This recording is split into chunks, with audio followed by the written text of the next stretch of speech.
Bonsoir tout le monde et bienvenue dans votre émission Le Chant du Coq. Il est 9h25 en heure locale et nous sommes en direct sur TV et Radio de Vie. Que le Seigneur soit béni. Donc il est 19h22 précisément et nous sommes lundi 11 janvier 2021. Seigneur, que ton nom soit élevé, que ton nom soit loué. Merci, nous te louons, nous te rendons des actions de grâce pour tes bienfaits. Nous te bénissons pour ta fidélité envers nous, Seigneur. Pardonne nos fautes, nos manquements, Seigneur, nos erreurs. Au nom de Yeshua, notre Eloah. Nous te prions, Père très saint. Amen. Voilà, frères et sœurs, on va avoir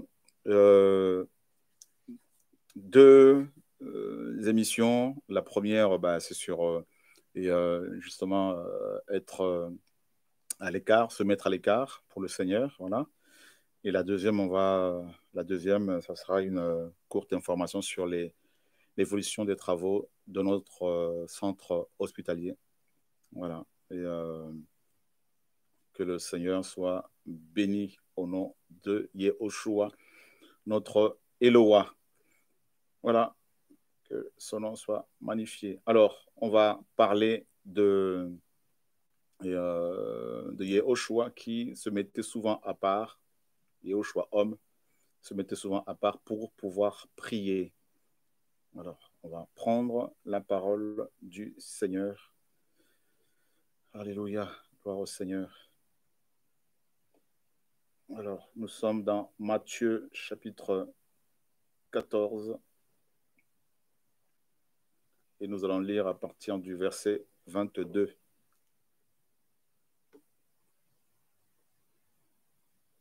Voilà, alors, Matthieu 14, 22 à 23. Et immédiatement après, Yehoshua força ses disciples à monter dans le bateau et à passer avant lui de l'autre côté pendant qu'il renverrait les foules. Et après avoir renvoyé les foules, il monta sur la montagne pour prier à l'écart et le soir venu, il était là seul. Et après avoir renvoyé les foules, il monta sur la montagne pour prier à l'écart et le soir venu, il était là seul. Voilà, frères et sœurs, ce que la parole est en train de nous dire. Et on a besoin de se mettre à l'écart de temps à autre. On a besoin de se mettre à l'écart pour être avec,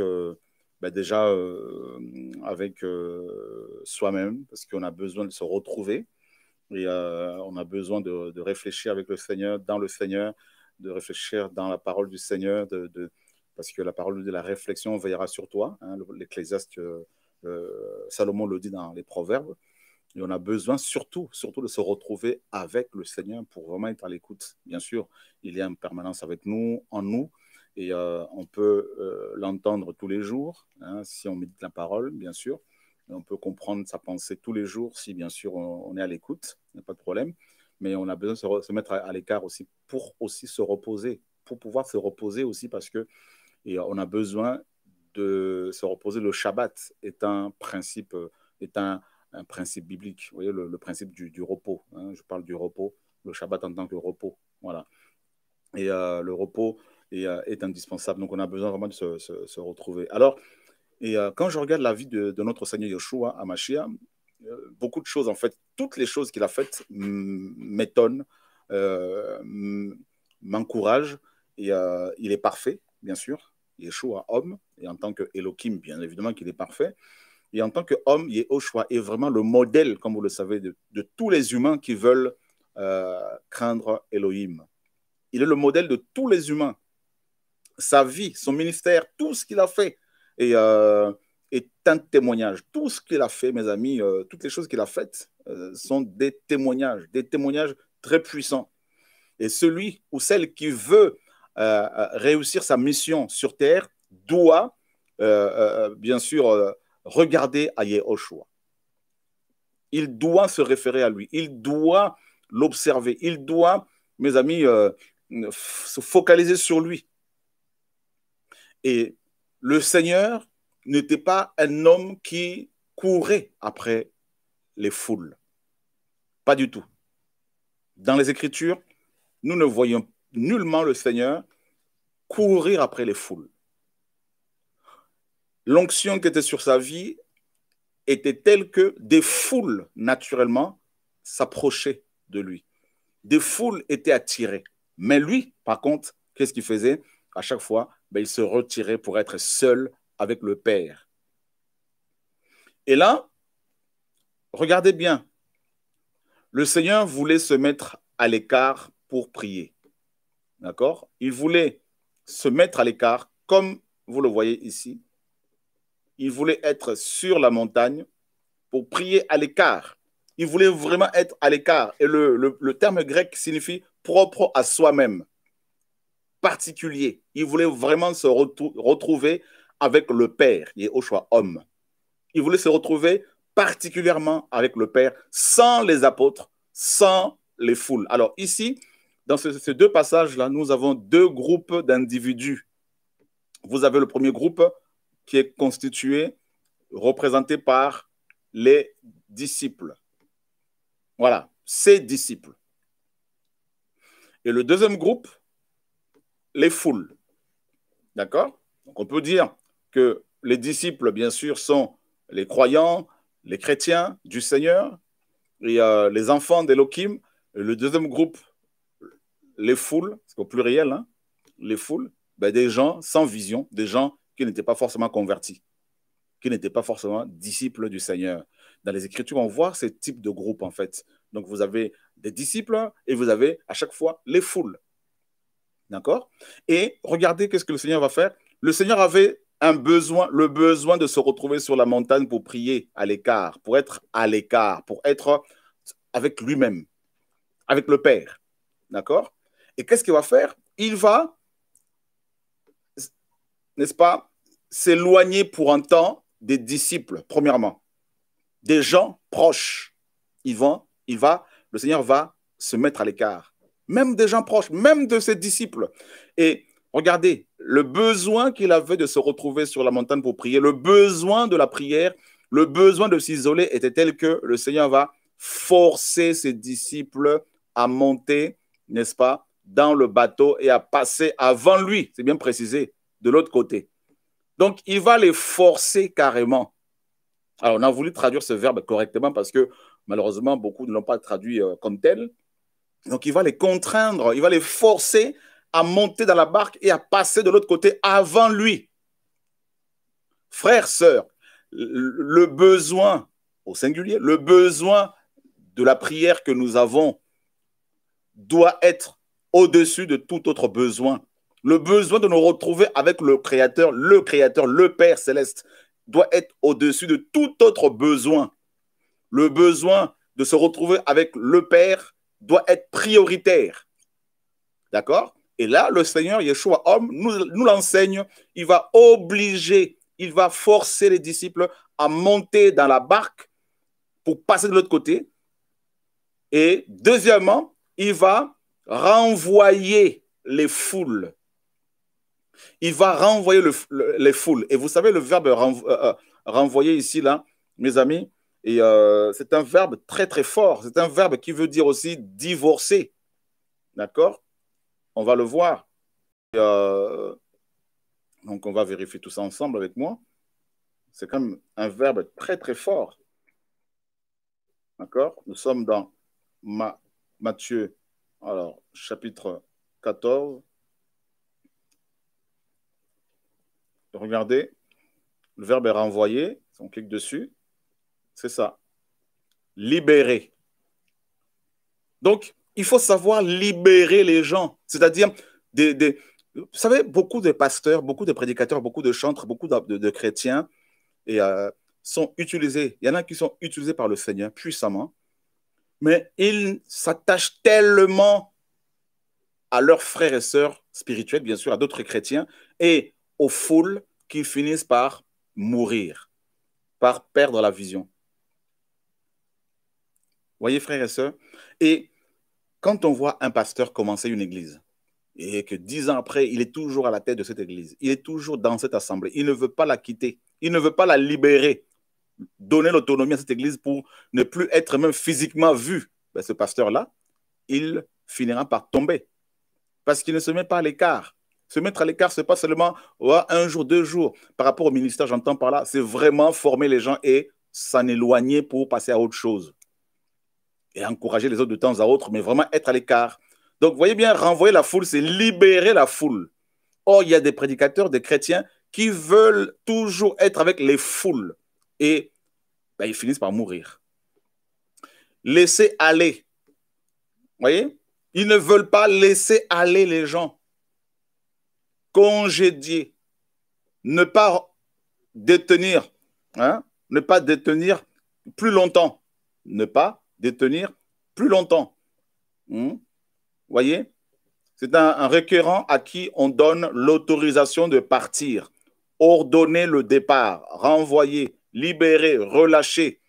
Relâcher qui? Un captif hein, qui perd ses liens et s'en va librement. Vous voyez? Acquitter un accusé d'un crime et le remettre en liberté. Libérer avec indulgence un prisonnier. Libérer un débiteur. Ne rien lui réclamer, lui remettre sa dette. Divorcer, renvoyer de la maison, répudier. Hein? Voilà. L'épouse d'un Grec ou d'un Romain pouvait divorcer de son mari, s'en aller prendre congé, partir. Voilà. Donc, l'épouse d'un Romain ou d'un Grec hein, pouvait divorcer de son mari. Bien sûr, nous, en tant que chrétiens, le divorce est interdit, on est d'accord. Mais comprenez seulement ici que le Seigneur, en fait, parce qu'il avait besoin, Yeshua homme, de se retrouver seul avec le Père pour prier, pour méditer, pour se ressourcer. Et il a dû carrément libérer la foule. Il a dû carrément laisser aller les gens.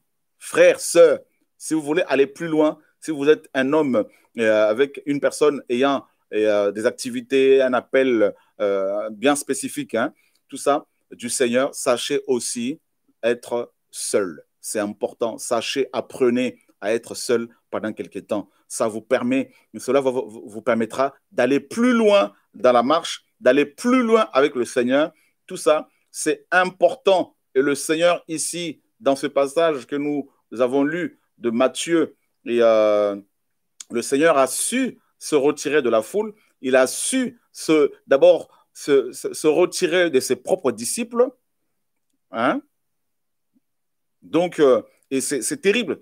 Et c'est important de comprendre ces choses-là. Voilà. Donc, on a besoin d'abord, en fait, nous avons deux types de relations. Le premier type de relation ou de relationnel, c'est l'adoration, comme vous le savez. L'adoration, la prière, la louange, c'est la communion avec le Père. Voilà. Ça, c'est la base de toute chose.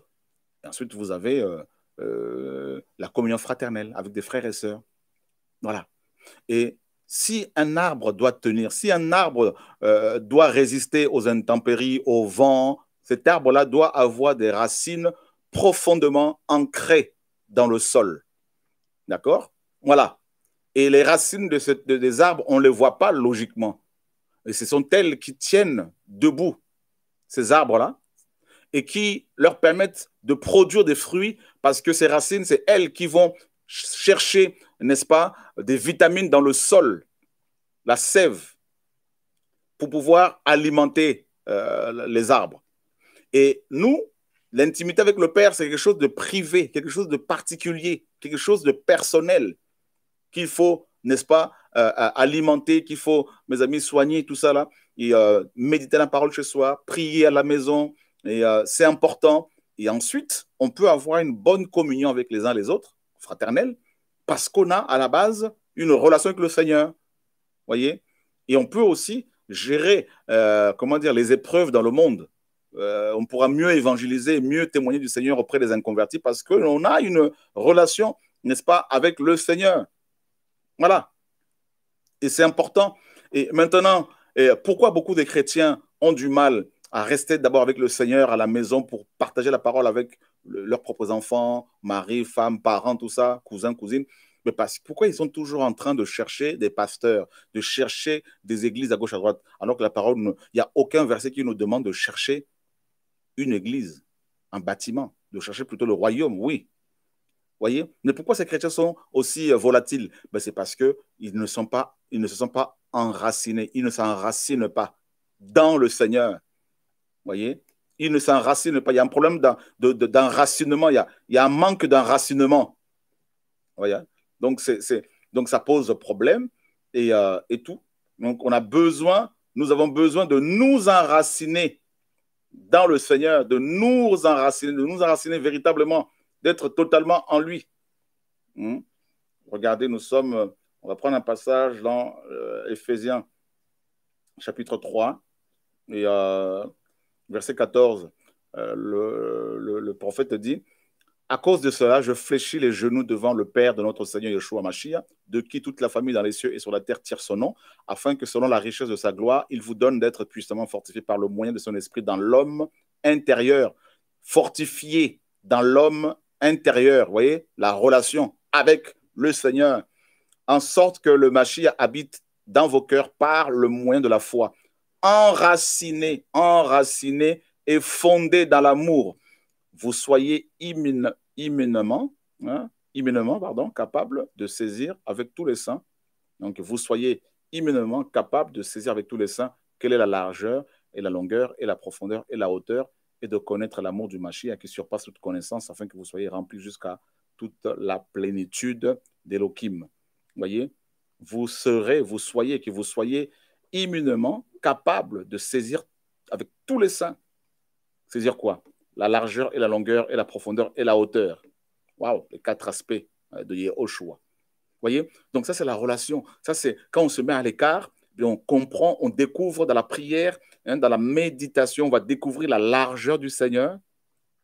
D'accord? La largeur, là, c'est le côté lion, le côté royaume, l'évangile de Matthieu. Et vous avez la longueur, c'est le livre de Luc, Yeshua, en tant qu'homme, fils de l'homme, fils d'humain. La profondeur, ça, c'est la partie, la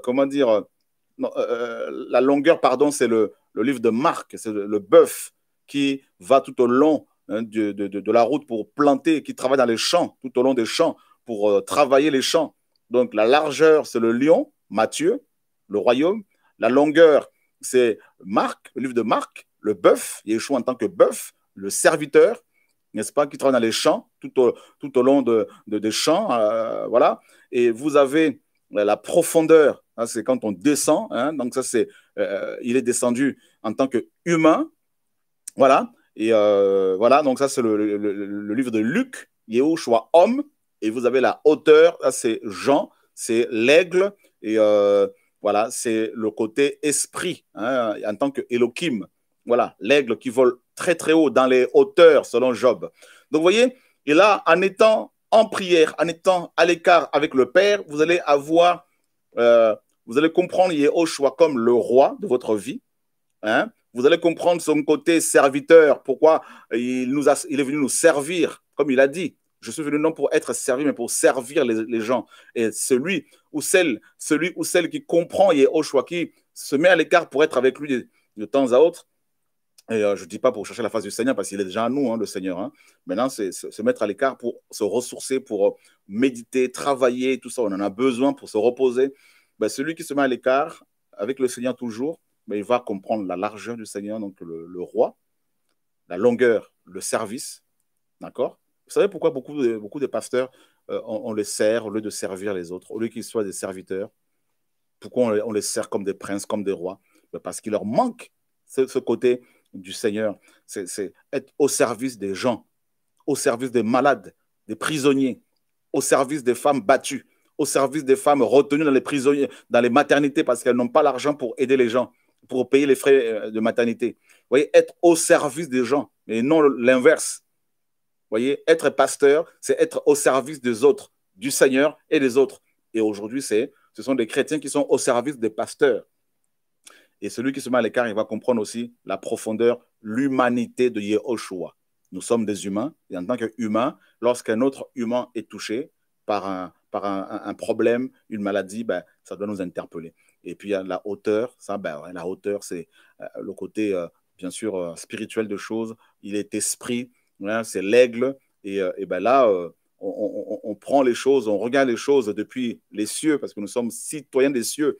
Bref, frères et sœurs, Yehoshua se mettait beaucoup à l'écart pour pouvoir adorer, pour pouvoir prier le Père au nom de Yeshua. Et regardez cet autre passage dans le livre de Jean, Yohanan, chapitre 6, verset 14. Or, ces gens, ayant vu le signe que Yehoshua avait produit, disaient, celui-ci est vraiment le prophète qui vient dans le monde. Mais Yehoshua, sachant qu'ils allaient venir l'enlever de force pour le faire roi, se retira encore lui seul sur la montagne. Voyez, de nouveau, il se retire seul, hein, se préciser, hein, sur la montagne. Toujours la montagne, toujours seul. Donc, il s'est séparé des disciples et de la foule ou des foules pour être seul avec le Père. Voilà. Et si on prend cet autre passage, regardez bien ici.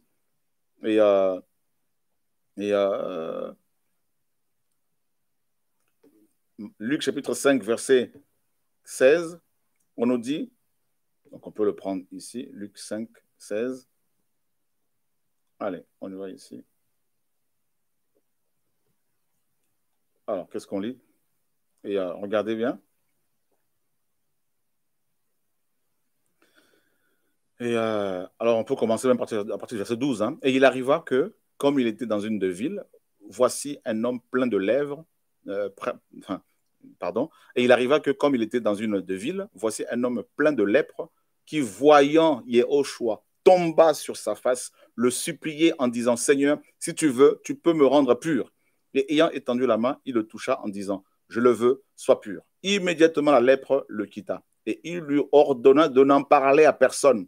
Ça, c'est aussi quelque chose de fort.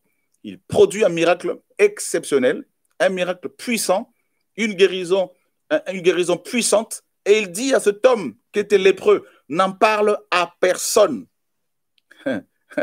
Wow, Seigneur, Seigneur, Seigneur, quel modèle. Donne-nous à t'imiter véritablement. Seigneur, sauve-nous. Pardonne notre orgueil. Tu fais un tel miracle et tu demandes aux personnes de ne pas en parler. Tu demandes à cet homme, à cette personne, de ne pas en parler. Mais va te montrer aux prêtres et offre pour ta purification ce que Moshe a prescrit pour leur témoignage. Mais la parole le concernant se répandait de plus en plus et des foules nombreuses se rassemblaient pour l'entendre et pour être guéris par lui de leur maladie. On précise des foules au pluriel. Hein. Le grec utilise un pluriel ici. On dit des foules nombreuses. Donc, frères et sœurs, on ajoute au mot foule un adverbe de quantité. Des foules nombreuses se rassembler pour l'entendre et pour être guéris par lui de leur maladie. Mais regardez la réaction du Mashiach. Mais il se tenait retiré dans les déserts et priait.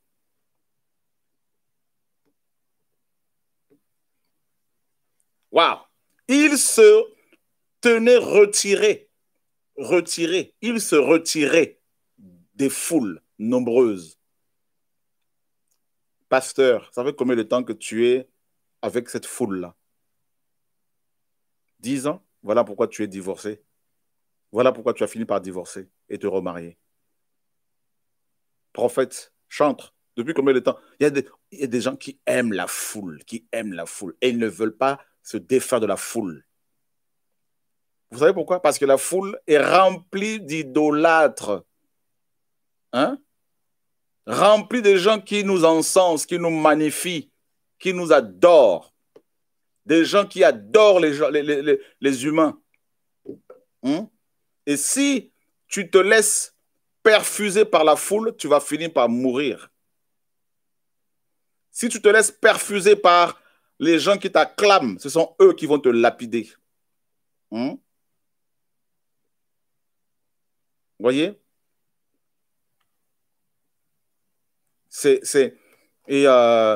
Et malheureusement, effectivement, l'être humain n'aime pas trop. Hein. Enfin, il y en a quelques-uns que le Seigneur a brisés qui préfèrent la solitude aujourd'hui, à force d'être brisé. Mais globalement, l'humain n'aime pas la solitude. Or, le Seigneur, s'il veut se servir de quelqu'un, homme ou femme, il lui impose de temps à autre la solitude. Regardez Moshe, 40 ans de désert. Regardez Joseph, 17 ans de désert. Regardez Jean-Baptiste. Regardez Paul. Et d'ailleurs, les plus grands, les hommes que le Seigneur a grandement utilisés, les hommes et les femmes, tous les grands dans le royaume du Seigneur, mes amis, oui, parce qu'il y a des grands, le Seigneur dit que le plus petit dans le royaume des cieux est plus grand que Jean-Baptiste. Donc, dans le royaume du Seigneur, il y a des grands. Et c'est le Seigneur qui a fait que ces hommes et ces femmes sont devenus grands. C'est lui qui rend grands les gens, pas eux-mêmes. Et ces grands, dans le royaume, sont au service de tout le monde. Parce que le Seigneur dit, le plus grand parmi vous sera le serviteur de tous. Donc la grandeur dans le royaume du Seigneur, je viens de le préciser, consiste dans le service et non dans le fait d'être servi. D'accord? Voilà. Alors, vous voyez, beaucoup de prédicateurs, beaucoup de frères et sœurs de chrétiens se nourrissent des acclamations des chrétiens, se nourrissent des belles paroles des hommes. Ça, c'est propre à l'humain. Donc, vous voyez, à force de vouloir vous nourrir des belles paroles des hommes, ben, vous finissez par mourir facilement. Il faut apprendre à fuir la foule. Effectivement, quelle noblesse notre Seigneur Yeshua.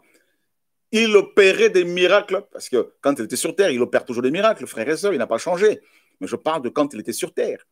Des miracles puissants qu'il opérait, des guérisons terribles, magnifiques. Et il disait aux gens, en général, n'allez pas les raconter. N'allez pas les raconter. Parce qu'il ne voulait pas, mes amis, attirer le regard des gens sur l'œuvre qu'il faisait. Il voulait travailler simplement, discrètement. N'est-ce pas que Elohim est l'être le plus humble, le plus humble. Il a tout créé et on ne le voit pas. Il a tout créé, mais on ne le voit pas. Frères, sœurs, quelle humilité. Yehoshua, c'est le modèle. Il n'y a pas un autre modèle parfait que Yehoshua, notre Seigneur. Alors, frères et sœurs, si véritablement vous voulez, si nous voulons achever la mission que le Seigneur nous a confiée, nous avons tout intérêt nous avons intérêt vraiment à être avec le Maître plus qu'avec les hommes. Celui qui veut atteindre les objectifs que le Seigneur lui a assignés doit apprendre à être plus avec le Seigneur qu'avec les humains. Voyez? Donc, c'est important de le souligner. Il est vraiment important, indispensable, mes amis, que nous focalisions sur le Seigneur, sur sa manière de vivre, sa manière d'opérer, sa manière de faire le ministère. Il avait l'onction le plus puissant, l'onction la plus puissante au monde. Il avait sur lui l'onction la plus puissante.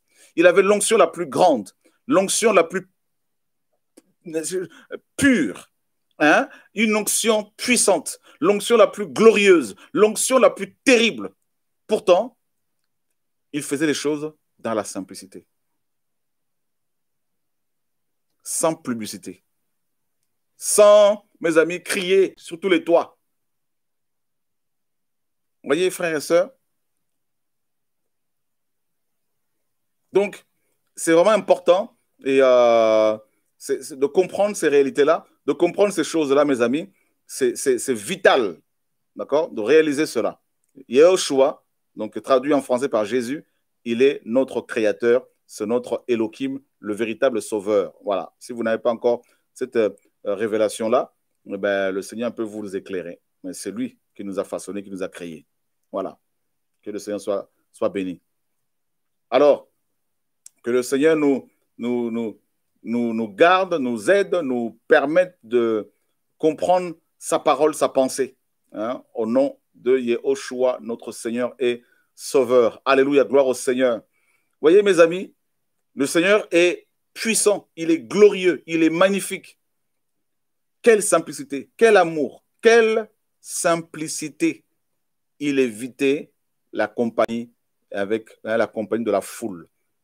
Il était plus avec le Père, Yeshua homme, qu'avec les humains. Même les apôtres, souvent, ils le cherchaient. Quand ils le retrouvaient, ils disaient, mais tout le monde te cherche. Il avait l'onction la plus puissante, l'onction la plus glorieuse. Il avait reçu l'Esprit sans mesure. Pourtant, il s'éloigne de la foule pour être avec le Père. Frères et sœurs, voilà le modèle à suivre. Voici le modèle. Voilà le modèle. Que le Seigneur vous garde. Bonne continuation. Je reviens vers vous dans quelques minutes pour vous donner des informations concernant l'avancement des travaux pour notre centre hospitalier, le Pain Quotidien. À tout de suite.